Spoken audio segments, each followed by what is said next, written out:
कहते हैं अच्छी और बड़ी सक्सेस कई सारे पुराने गिले शिकवों को पूरी तरह से मिटा देती है और कुछ ऐसा ही दिखाई दिया जब गदर 2 की एक स्क्रीनिंग के दौरान दिखाई दी सनी देओल और बॉबी देओल की सौतेली बहन ईशा देओल। इस मौके पर हर कोई हैरान था क्योंकि सब जानते हैं कि ईशा देओल और अहाना देओल तो हाल ही में जब करण देओल की शादी हुई थी सनी के बेटे की, उसमें भी नहीं पहुंची थी और ऐसा कहा गया था कि ईशा देओल की शादी में भी सनी देओल और बॉबी देओल नहीं पहुंचे थे। अभय देओल ने ही भाई की सारी रस्में अदा की थी और ऐसा कहा जाता है कि सनी और बॉबी के ईशा की शादी में न पहुंचने का कारण ये था कि वो अपनी मां प्रकाश कौर को कोई दुख नहीं देना चाहते थे। आप सभी जानते हैं कि हेमा मालिनी और धर्मेंद्र की शादी काफ़ी बाद में हुई, जबकि धर्मेंद्र ने 1954 में प्रकाश कौर से शादी की थी। फिर उनके दोनों बेटे हुए सनी देओल और बॉबी देओल। उसके काफ़ी बाद में जाकर उनकी धर्म परिवर्तन के बाद उनकी शादी हुई हेमा मालिनी के साथ। और ऐसा कहा जाता रहा है कि ये दोनों परिवार आपस में कम घुलते मिलते हैं क्योंकि इक्वेशन ऐसे हैं, समीकरण ऐसे हैं। लेकिन हाल ही में जब ईशा को देखा गया गदर 2 की स्क्रीनिंग पर, और उन्होंने कुछ दिन पहले एक सोशल मीडिया पर अपनी स्टोरी भी शेयर की थी, इसमें लिखा था उन्होंने शेर को दहाड़ने दो। ये सारे जो जेस्चर्स होते हैं, ये सारे जो मौके होते हैं, बताने के लिए काफ़ी होते हैं कि आप अगर एक ही यूनिट का हिस्सा हैं, एक ही परिवार का हिस्सा हैं, परिवार तो एक ही है क्योंकि इन सबके बीच में कॉमन कड़ी धर्मेंद्र जी हैं।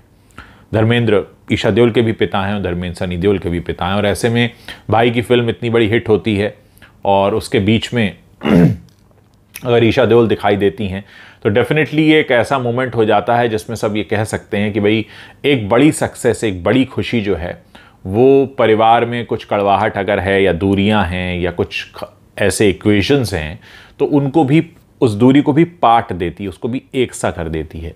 तो फोटो काफ़ी देखा जा रहा है, काफ़ी शेयर किया जा रहा है, लोग तमाम तरह के इस पर कॉमेंट भी कर रहे हैं। लेकिन कहीं ना कहीं एक बात ये बताती है कि इंसानी जो रिश्ते होते हैं वो कई मायनों में बहुत अलग तरह के सूत्र में पिरोए हुए होते हैं। बहुत सी बातें आप कह नहीं पाते, बहुत सी बातों में आप जाहिर नहीं कर पाते, इजहार नहीं कर पाते, लेकिन कहीं ना कहीं वो आपके अंदर रहता है। मुझे लगता है कि बहुत अच्छा जेस्चर है, कहीं ना कहीं सीख देने वाला जेस्चर भी है, क्योंकि कोई भी इंसानी रिश्ता हो, चाहे वो पति पत्नी का हो या पिता पुत्र का हो, कोई भी रिश्ता हो, वो बनता प्यार से है। और प्यार से बने हुए जो रिश्ते होते हैं उनके अंदर एक ऐसा जज्बा होता है बांध कर रखने का। और बहुत अच्छे ये मौके होते हैं जब लोग अपने पुराने गिले शिकवों को भुलाकर, ऐसे इक्वेशंस को भुलाकर या ऐसी किसी भी बात को भुलाकर किसी खुशी के मौके पर इस तरह से साथ आएँ। मुझे लगता है कि बहुत अच्छी मिसाल है। और ख़ासकर गदर तो अब एक इमोशन हो चुका है, देशभक्ति का इमोशन है।